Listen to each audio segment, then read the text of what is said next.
আসসালামু আলাইকুম রহমতুল্লাহি ওবরকাতুহু। সম্মানিত দর্শক, বাংলাদেশের সেনাবাহিনী প্রধান জনাব ওয়াকারুজ্জামান অর্থাৎ জেনারেল ওয়াকারুজ্জামান তিনি সাম্প্রতিক সময় হজ করেছেন। হজ থেকে ফিরে এসে মুখে দাড়ি রেখেছেন। এটা নিয়ে সারা দেশে আলোচনা সমালোচনার কোনো শেষ নেই। আমি প্রথম থেকে এটা নিয়ে আসলে আলোচনা করতে চাচ্ছিলাম না, বিভিন্ন কারণে। প্রথম হলো, সেনাবাহিনীর যে প্রধান, এই পদটি অত্যন্ত সেনসিটিভ আমাদের দেশে। এটা ভয়ের কারণে নয় বা কোনো সংকোচের কারণে নয়। মূলত রাষ্ট্রীয় কিছু কিছু পদ-পদবি রয়েছে যেগুলোর সম্মান এবং মর্যাদা রক্ষা করতে হয়, স্পর্শকাতরতা রক্ষা করতে হয়। এটা দেশের সেফটি এবং সিকিউরিটির জন্য। যেমন ধরেন প্রধান বিচারপতি, তারপরে সেনাপতি বা যে কোনো বিচারক, সেটা নিম্ন আদালতের একজন জুনিয়র জুডিশিয়াল ম্যাজিস্ট্রেট। আমি মনে করি তার সম্মান এবং হাইকোর্টের অ্যাপিলেট ডিভিশনের একজন বিচারপতির যে সম্মান, সবার মধ্যে এই সম্মান রাখার যে বোধ সমপর্যায়ে থাকা উচিত, আমি ব্যক্তিগতভাবে মনে করি। তারপর ধরুন আমাদের দেশে যে সকল সাংবিধানিক প্রতিষ্ঠান রয়েছে, দুর্নীতি দমন commission, auditor and accountant general যিনি রয়েছেন, সেই অফিসটি।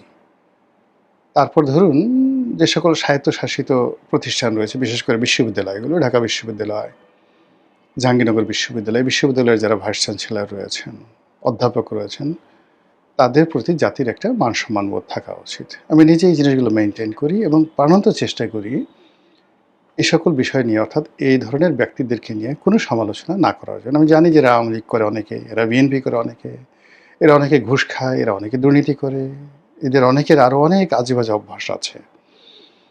কিন্তু তারপরেও ব্যক্তিগতভাবে আমি আজকে এতদিন যাবৎ যে সোশ্যাল মিডিয়াতে আছি, পত্রপত্রিকায় লিখছি, আমি সবসময় সংযত আচরণ করি। তো সেই দিক থেকে জেনারেল ওয়াকারুজ্জামান, তাকে নিয়ে আমি যে কতবারই কথাবার্তা বলেছি, প্রাণান্ত চেষ্টা করেছি পজিটিভ কথা বলার জন্য। কখনো নেতিবাচক কথা গত ২ বছরে বলিনি। তো সেই ভদ্রলোক দাঁড়িয়ে রেখেছেন, এটা একান্তই তার ব্যক্তিগত বিষয়। তিনি নামাজ যদি কোথাও হয়, বঙ্গভবনে কয়েকবার নামাজ পড়েছেন, সেই দৃশ্য সামনে এসছে, তিনি ইমামতি করেছেন। করতেই পারেন, লোকজন বলার চেষ্টা করছেন যে এটা কী ধরনের কথা, তাকে কি আমরা ইমামতি করার জন্য নিয়োগ দিয়েছি নাকি? তিনি সেনাপ্রধান, যুদ্ধের ময়দানে তিনি যুদ্ধ করবেন। তার যদি এত ইমামতি পছন্দ হয়, ভালো কথা, তবে বায়তুল মোকাররমে এসে সে খতিবগিরি করে নিতে পারে। এই লোকগুলো তো বলছে। তারপর আবার তিনি যখন দাড়ি রেখেছেন, সবাই বলার চেষ্টা করছে, হায় হায় হায়, এ কী হলো? পুরো সেনাবাহিনীকে সে এখন ইসলামাইজেশনের দিকে নিয়ে গেল। কেউ কেউ জঙ্গিদের মদতদাতা বলার চেষ্টা করছে, কেউ তাকে আরও বাজে কথা বলার চেষ্টা করছে, অমুকের সাথে সম্পর্ক, তমুকের সাথে সম্পর্ক। কেউ হয়তো তার ব্যক্তিগত ছবিটাকে আরও বিকৃতি করে বলার চেষ্টা করছে, দেখো দেখো দেখো, আগে তো ভালো ছিল, দাড়ি রাখার পর এখন কেমন দেখাচ্ছে, কীরকম দেখাচ্ছে। যে যার মতো করে। এখন ইন্টারনেটে তো আপনি যদি এআইকে বলেন যে আমি ওর এরকম একটা ছবি দেন, যে এই ছবিটাকে তুমি এমনভাবে এঁকে দাও যাকে দেখলে মানুষ রাগ হবে, যাকে দেখলে মানুষ গালি দেবে, বা তুমি এমনভাবে ছবি দেখে দাও যাকে দেখলে মানুষ সালাম দেবে। ওভাবে এআই আপনাকে একটা ছবি এঁকে দেবে। এরকম ছবিগুলো মানুষ পোস্ট করছে, অহরহ পোস্ট করছে। এর মধ্যে যারা ইসলামপন্থী রয়েছেন তারা ভীষণ রকম খুশি যে না, এইবারই প্রথম সত্যিকারতে আমরা একজন সেনাপ্রধান পেলাম যিনি আমাদের জন্য জিহাদে কুল্লিয়া এটি মানে পারফর্ম করতে পারবেন। জিহাদে কুল্লিয়া, একের সর্বোচ্চ জিহাদ। এই দেশটিকে, এই দেশের মানুষকে একেবারে ইসলামের যে পরিপূর্ণ স্বাদ, আহ্লাদ, টেস্ট, রুচি, অভিরুচি যা কিছু বোঝায়, এটা সম্ভবত জেনারেল ওয়াকারুজ্জামানের মাধ্যমেই সম্ভব।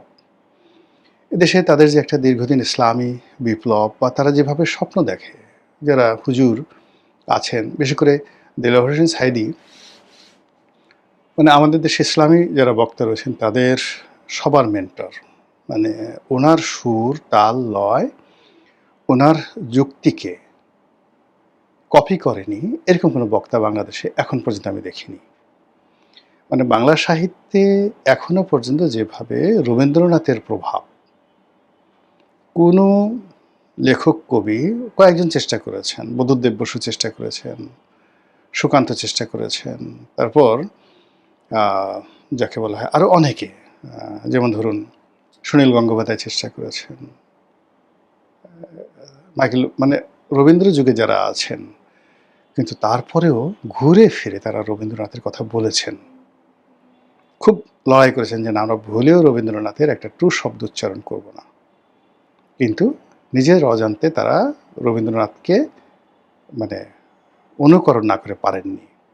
একইভাবে আমাদের ওয়াজের ময়দানে বহু মানুষ আছে যারা দেলোয়ার হোসেন সাঈদী, জামাতের যে চিন্তা চেতনা, এই জিনিসগুলোকে তারা অনুসরণ করেন না, অনেক ক্ষেত্রে ঘৃণা করেন। অনেক সময় তাদের মনে করেন যে দেলোয়ার হোসেন সাঈদী এবং জামাত যে জিনিসগুলো প্রচারণা করে এগুলো অন ইসলামিক। কিন্তু তিনি যেভাবে মিলাদের টান দিচ্ছেন, যেভাবে সূরা তেলাওয়াত করছেন, যে সকল গল্প বলছেন, কাহিনী বলছেন, হাদিস বলছেন, ওইগুলোকে উপজীব্য করে সাঈদী বিরোধী যারা আছে একজন সিঙ্গেল লোক পাবেন না তাদের ওয়াজের মধ্যে, বক্তব্যের মধ্যে সাঈদীর সেই বক্তব্যগুলো নেই, সবার মধ্যে আছে। এই জন্য আমি আসলে বাংলাদেশের যেটাকে বলা হয় ওয়াজ বলতে যা বোঝায় সবসময় এটাকে মনে করি একেবারে এখানে মাস্টার মাইন্ড বলেন, বটবৃক্ষ বলেন, ফাউন্ডেশন বলেন, সেটা সাঈদী সাহেবের মাধ্যমে। তো সাঈদী সাহেব যেটা বলে আসছেন যে সচিবালয়ে, সেক্রেটারিয়েটে এই মুসলমানের দেশে এমন সেক্রেটারি থাকবে যার মুখে থাকবে দাড়ি, নামাজে রুখতে হবে তিনি দাঁড়িয়ে যাবেন, ইমামতি করবেন, সবাই সচিবালয়ের সবাই তার পেছনে দাঁড়াবে, দুর্নীতি বন্ধ। মুসল্লিরা বলে সুবহানাল্লাহ, আলহামদুলিল্লাহ, আল্লাহ আমাদের দেশে কবে এরকম দিন আসবে। তিনি প্রচার করেছেন প্রধানমন্ত্রী হবেন সেই ব্যক্তি যিনি বাইতুল মাকরমের মিম্বরে দাঁড়িয়ে তিনি খুতবা দেবেন জাতির উদ্দেশ্যে, তিনি জুমার নামাজ পড়াবেন, জাস্ট লাইক হযরত উমরের মতো, আবু বকরের মতো, উসমানের মতো, আলীর মতো। সবাই বললেন আল্লাহ তুমি কবুল করো, এরকম নেতা আমাদেরকে দান করো, আল্লাহ সাঈদী সাহেব যদি এরকম প্রধানমন্ত্রী হতেন, এরকম সবাই স্বপ্ন দেখতেন। একই কথা তিনি বলতেন বঙ্গভবনে যে থাকবে তাকে ওইভাবে জামাতে ইমামতি করতে হবে। এই স্বপ্নটা ৮০-র দশক থেকে ব্যাপকভাবে মানুষের মধ্যে মানে গ্রথিত হয়েছে, বপিত হয়েছে, মানে গ্রন্থনা করা হয়েছে, উপস্থাপনা করা হয়েছে, এবং ওটা মানুষের মনে মস্তিষ্কে ঢুকে গেছে।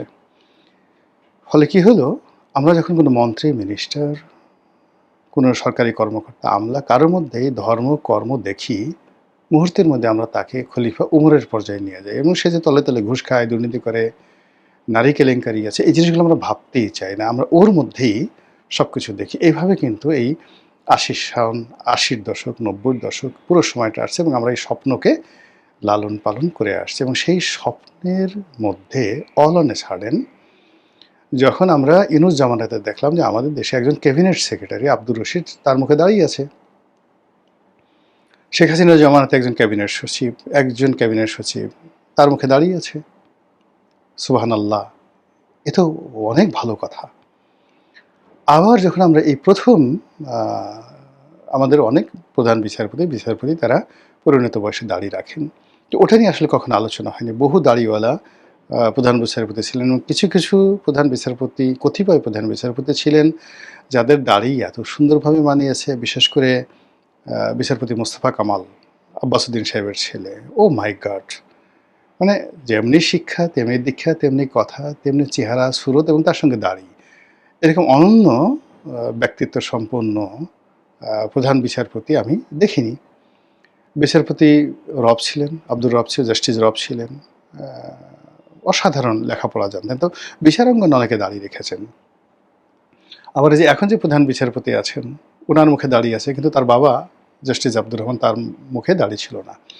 কিন্তু কোনো সেনা প্রধান এইভাবে দাঁড়িয়ে রেখেছেন ক্ষমতায় থাকা অবস্থায়, এটা আমরা দেখিনি।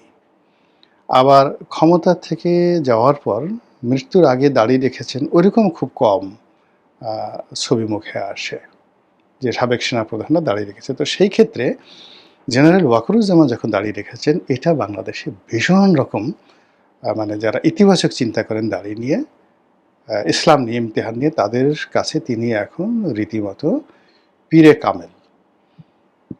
তার মাধ্যমে মুক্তি, তার মাধ্যমেই বিরাট কিছু একটা হওয়ার সম্ভাবনা। এটা মাঠে ময়দানে হুজুররা প্রচার করা শুরু করে দিয়েছেন। এক বিখ্যাত মানে ইসলামী বক্তা তিনি দেখলাম যে মোদিকে গালাগালি করছেন। তোমরা ভারতীয়দেরকে বলছেন, তোমরা আমাদের ওয়াকারুজ্জামান সেনাপ্রধানের দাড়ি নিয়ে কটূক্তি করো, তোমাদের প্রধানমন্ত্রীর মুখে দাড়ি, তোমাদেরকে লজ্জা লাগে না? পারলে মোদির দাড়ি নিয়ে কোনো কথা বলো। তোমাদের অনেক আর্মি জেনারেল আছে, ফুল জেনারেল, লেফটেন্যান্ট জেনারেল, ফুল জেনারেল, যারা শিখ সম্প্রদায়ভুক্ত, তাদের মুখে দাড়ি আছে, মাথায় লম্বা চুল এবং চুল ঢেকে রাখার জন্য তারা পাগড়ি পরে, মুসলমানদের মতো করে তারা পাগড়ি পরে। কই তাদেরকে তো তোমরা কিছু বলো না, আর আমাদের সেনাপ্রধান দাড়ি রাখছে আর এটি নিয়ে তোমাদের এত জ্বলে কেন? এই কথাগুলো কিন্তু বলা হচ্ছে। আর এই কথাগুলো যখন বলা হচ্ছে, এবং আপনি দেখবেন সেনাপ্রধান যখন দেশের বাইরে থেকে দাড়ি রেখে বাংলাদেশে ঢুকলেন, সঙ্গে সঙ্গে সারা বাংলাদেশে সাদা পতাকা, কলেমা খচিত সাদা পতাকার বন্যা বয়ে গেল, ভীষণ রকম বন্যা বয়ে গেল। এরপর দেখবেন যে তার এই দাড়ি রাখার সঙ্গে সঙ্গে প্রধানমন্ত্রীর সঙ্গে তার যে সম্পর্কর যে একটা সমীকরণ, আমি অন্তত আইকনটাকে যতটা দেখেছি, ওটা আগের মতো মনে হচ্ছে না।